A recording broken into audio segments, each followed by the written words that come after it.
आज जम्मू में फिर ड्रोन दिखाई दिए और उसके बाद गायब हो गए। इस बीच एक बड़ी खबर आ रही है कि भारत चीन के बीच जारी तनाव के बीच सेना ने करीब 50,000 और सैनिकों को सीमा पर भेजा है। भारत ने पिछले कुछ महीनों में चीनी सीमा से सटे 3 अलग अलग इलाकों में सैन्य टुकड़ियों और विमानों को तैनात किया है। भारत ने इस वक्त चीनी सरहद पर करीब 2 लाख सैनिकों को तैनात कर दिया है, जो पिछले साल के मुकाबले 40% ज्यादा हैं। सूत्रों के हवाले से मिली रिपोर्ट के मुताबिक 50,000 सैनिकों की तैनाती के साथ साथ लड़ाकू विमानों को भी अलर्ट पर रखा गया है। 1962 के बाद ये सबसे बड़ी तैनाती है। पाकिस्तान से लगी पश्चिमी सीमा पर जिम्मेदारी संभालने वाली मथुरा की स्ट्राइक कॉर्प्स को तैनात किया गया है। हिमाचल और उत्तराखंड से लगे सेंट्रल सेक्टर पर भी एक डिवीजन तैनात है और इस डिवीजन में कम से कम 10,000 सैनिक होते हैं। और पानागढ़ की माउंटेन स्ट्राइक कॉर्प्स को दिल्ली के ईस्टर्न सेक्टर पर तैनात किया गया है और 17वीं माउंटेन स्ट्राइक कॉर्प्स को ईस्टर्न सेक्टर पर तैनाती के साथ साथ जरूरत पड़ने पर पलटवार करने की बड़ी जिम्मेदारी दे दी गई है। और इस खबर को ब्रीफ कर रहे हैं पवन मिश्रा। पवन, 1962 के बाद ये सबसे बड़ी तैनाती है जवानों की। पवन,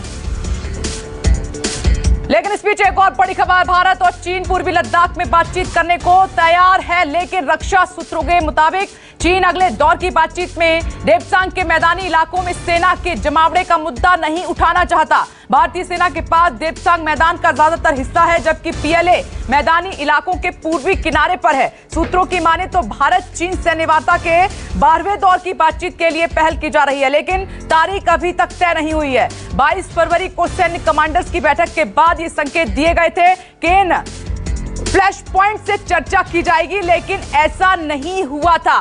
इस वक्त की एक और ये बड़ी खबर देखिए, जम्मू कश्मीर के साथ साथ भारत और चीन की सीमाओं पर भी हलचल काफी तेज हो गई है। 12वें दौर की बातचीत की पहल तारीख तय नहीं है और पवन मिश्रा ब्रीफ कर रहे हैं। पवन, एलएसी पर बड़ी हलचल, जवानों की तैनाती तो दूसरी तरफ बातचीत को लेकर भी पहल हो रही है।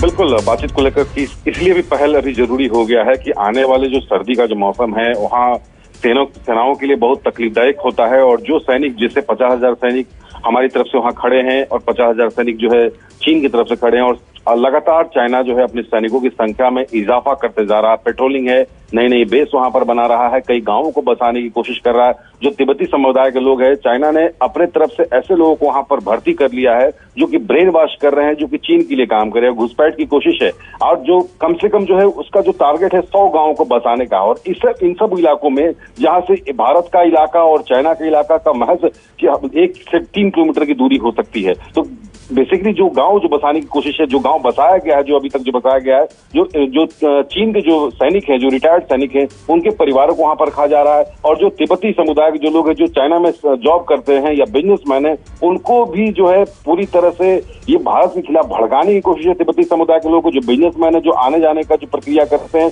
कि वो रहे और पल पल की रिपोर्ट चाइना को दे और नए नए एयरबेस बनाने की कोशिश क्षमता है। तो ये जो 12वें राउंड की जो मीटिंग है, जो इससे पहले 11वें राउंड की जो मीटिंग खत्म हुई, शांति बहाल की बात किया गया था कि ठीक है, सैनिक हमारे आमने सामने रहेंगे, लेकिन सैनिकों की संख्या जो है कम नहीं रहेगी। लेकिन जो वहां पर जो घातक जो हथियार जो वहां पर रखे गए थे उसको पीछे किया गया था, लेकिन ज्यादा पीछे नहीं किया गया, 8 से 10 किलोमीटर पीछे यहाँ पर।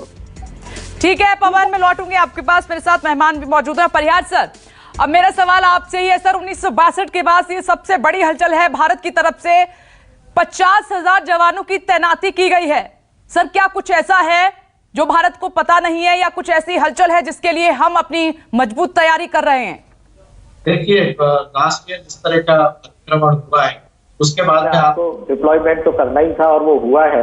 और डिप्लॉयमेंट जो होते हैं उनको रोटेशन करना भी जरूरी होता है, क्योंकि ट्रूप्स जो है वो 8-9 महीने से ज्यादा टाइम के वहां है और उन्होंने एक सर्दियां वहां निकाल चुके हैं, तो रोटेशन होना बहुत जरूरी है।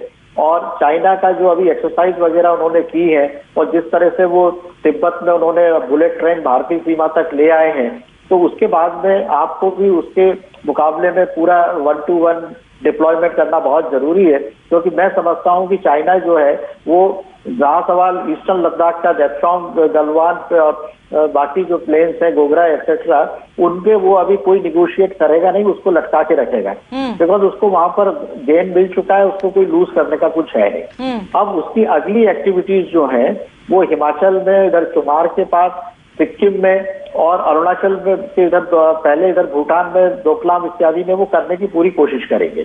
तो उसी वजह से हमें भी जो है हमारा माउंटेन स्ट्राइक कोर जो है उसको आगे लाना बहुत जरूरी है। ओके, और देवसांग पर बात चीन क्यों नहीं करना चाहता सर? तारीख तय नहीं है लेकिन देवसांग पर इंटरेस्टेड नहीं है बातचीत करने के लिए। वो एक्चुअली पिछले 1 साल से हम लोग डिबेट में भी ये बात करते रहे हैं कि जो हमने 29-30 अगस्त की रात को चुशुल और उसके इलाके के आसपास जांगला हिल्स में कैलाश हिल्स, मगर हिल्स वगैरह को कैप्चर किया था और वहां पर हमने उनको पेंगांग त्सो लेक पे बढ़त लेने से रोक के हम अपर हैंड था।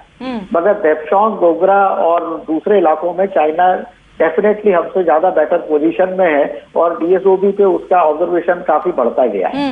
अब नेगोशिएशन टेबल पे हमारी सबसे बड़ी गलती ये हुई है कि हमने पहले पेंगांग त्सो लेक का एक्सेप्ट कर लिया, जिसमें कि जिसकी स्ट्रेटेजिक इंपॉर्टेंस उतना नहीं है जितना कि देपचौंग प्लेन का है, क्योंकि डीएसओबी और सियाचिन ग्लेशियर पे खतरा बढ़ जाता है अगर गलवान वैली और देपचौंग प्लेन पे चाइना अपनी पोजीशन मेंटेन रखता है। तो यही वजह उन्होंने, चाइना ने कहा कि पहले आप पेंगांग त्सो लेक का बात करिए फिर हम आगे करेंगे। एंड मुझे पता था कि 40 साल से जिस तरह से मैं चाइना को ऑब्जर्व कर रहा हूँ उनकी यही हरकतें वो करते रहे। आपको उन्होंने बटावे में रख के पेंगांग त्सो लेक का जो कि उनका इतना इंपॉर्टेंस नहीं था, वहां उन्होंने हिल्स खाली करवा ली, जो मोल्दो इलाके पे उनपे खतरा आ रहा था वो उन्होंने खाली करा लिए। अब वो कहते हैं कि हम आपसे जो आपका हो गया वो ठीक है, अब बाकी पे हमें कोई निगोशिएशन नहीं करना है। ये तो हमारी जो एलएसी की हमारी परसेप्शन है उससे मैच करता है। लेकिन अब भारत सुनेगा नहीं सर, चाल को तो हम समझ चुके हैं। आप कुछ भी कीजिएगा, अब नहीं चलेगी कोई चाल कि आप टेबल पर कुछ और, टेबल पर बातचीत कुछ और करेंगे और वहां पर बॉर्डर पर कुछ और हरकत करेंगे। ये तो कह नहीं चलने वाला। बस नहीं चलने वाला है, खाली तो उनको करना है। Okay, alright sir.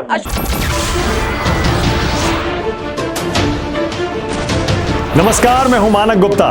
अगर आपको हमारा ये वीडियो पसंद आया हो तो इसे लाइक और शेयर जरूर करें और हाँ, हमें सब्सक्राइब और फॉलो करना ना भूलें ताकि आप देश और दुनिया की कोई खबर मिस ना करें। तो जुड़े रहिए हमारे साथ और देखते रहिए न्यूज़ 24।